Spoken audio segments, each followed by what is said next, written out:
Well, Ayun. ako ito galing ako sa iba't ibang mga bansa lately. And I think isa sa mga masasabi kong pinakakaibang napuntahan ko sa buong buhay ko, India talaga. Sobrang kakaiba ng India as a country.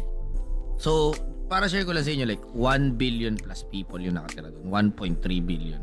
Tapos, dami pala nila. Dami sila. Ang dami. Tapos apparently, ang India pala, Ilan ba tayo? mga 120-30 million. 130 million. So anyway, di 1.3 billion sila kadaming tao. Ang isa sa historical na kwento nila, meron silang sobrang tinding rival, yung Pakistan. Malamang nakita nyo na sa meme yan, yung Pakistan-India. Yung nag-aaway yan, di ba, sa ano. Ang kwento pala nun, isang bansa lang yung dati. Nagkaroon ng partition. Nagkaroon ng partition dahil sa religion. Yes. So yung Pakistan, Muslim. Yung the rest ng India, Hinduism. Ako sa akin, doon pa lang na-shock na ako eh. Kasi syempre sanay ako sa bansa, kasi especially sa Pilipinas, alam natin karamihan dito, Kristiyano, Katoliko, Muslim. Yan yung pinaka-wild dito eh. Kumbaga yun yung pinakakaiba, yung in a way, parang yun yung pinakaalam mo na existing religion, alam ko. So, yung sa India, Hinduism sila. So, ang Hinduism, ang pinakakaiba, kumbaga parang may naniniwala sila sa afterlife. So, pwede kang ipanganak na magiging baka ka na, pwede kang magiging animal ka. Tapos, dahil doon, naniniwala sila sa karma. So, kahit papano, lahat ng tao, naturally, mabait. Kasi natatakot sila makarma eh. So, at least yung sa mga nakausap ko, nakasama ko, parang ganun yung thinking nila.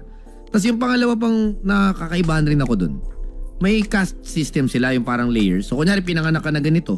Ganun ka na habang buhay. Kunyari, pinanganak ka na nasa top 1 na layer. Mayaman ka, okay buhay mo. Tapos yung pinaka nasa ilalim, minsan, basurero sila forever. Like, ganun yung may pinakawawa talaga sa pinaka nasa ilalim. Sabi ko, di ba kayo parang naaawa doon sa mga ganun tao? Kasi bawal sila makakuha ng parang mas mataas na opportunity. Kasi daw, yun daw yung mga hindi naging maayos nung past life. Ganun ang paniniwala nila. Oo, so para sa kanila, they deserve that kasi hindi nila inayos nung past life. So parang ganun, iba talaga yung India. Kasi nung nagpunta ako doon, hindi naman marami, may mga naging friends ako na Indian, pero meron din talaga akong friend na Indian doon. Yung friend kong Indian, second to the top siya sa caste system. So naka-OD siya, okay siya. Pero syempre, nagpunta rin kami sa mga medyo hindi masyadong okay na area. Na-explain niya sa akin yung mga ganun. Paano kung ang social status mo, like nag-start ka sa baba, pero eventually hindi ka nga makakakyat kasi bawal ka makipagkasal. Bawal ka makakuha ng better opportunities. Yun nga yung mga parang gusto kong i-open up sa podcast na to na minsan akala natin Pilipino lugi tayo. Hindi, paano kung nakagawa sila ng opportunity ng sa sarili nila? Hindi nila makukuha kasi may gatekeeping na nag-e-exist. Oo, gine-gatekeep sila. In a way, parang pag alam ng ganito ka na, maliit na yung chance. At least, ito lang, based lang to sa narinig ko tsaka sa nakita ko at mga na-experience. Hindi ko alam kung sa lahat ng lugar, ganun. Basta ako napunta ako sa Hyderabad at yun yung parang nakita kong present doon. Ina-explain sa akin nung taong kausap ko. So medyo sensitive kasi ito pag i-share mo na mismo sa kanila kasi syempre religion nila yun. Pero yung punto ko doon, naisip ko din na hindi okay sa Pilipino. Akala natin parang lagi tayong lugi. Kasi syempre nakita natin siguro Singapore, America, Europe, pero marami ring mga situation ng mga ibang bansa din naman na kahit papano. Swerte na tayo kasi kahit papano dito, pag nagpursige ka, may chance ka eh. Kasi yung ganun, wala yun. Wala talaga yun. Parang kasi ako dahil ko napapanood na na Indian movies na ganun, parang kung paano yung typical setup natin dito sa Filipino movies na nagsimula silang mahirap and then eventually parang nakaimbento sila ng yun siguro yung mga nasa gitna pa kasi may access pa sila sa education. Apat kasi. Pag nasa baba ka, wala.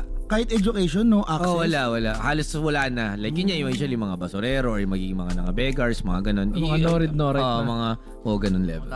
Pero yung apat na yun, may iba't ibang layer pa yun siguro. Sa isa dito, apat pa yung level ng hirap doon. Apat. Kasi hindi naman siya apat lang talaga. So kumbaga yung middle doon nasa 2 layer tapos yung isa yung parang nasa top. Ako basta sa akin, generally hindi ko na ine-explain kung ano yung buhay nila. Ang sa akin lang, yung idea lang na kasi baka mali din ako eh. Yung idea lang na nakasarado ka. Alam mo yung parang binrandang ka na ito ka. Hirap nun diba? At least dito kahit paano kung feeling mo mahirap ka, feeling mo lang yun. Di kaya parang alam mo yun, hindi siya yung parang makagawa ka paraan dito. Hindi siya tatak eh. Hindi siya tatak. Iba kasi pag tinatatakan ka na ito ka lang eh. Ang hirap nun. Pero yung bigger thing na tinitingnan nila is spiritually, punishment kasi yung mapunta ka doon sa lower caste.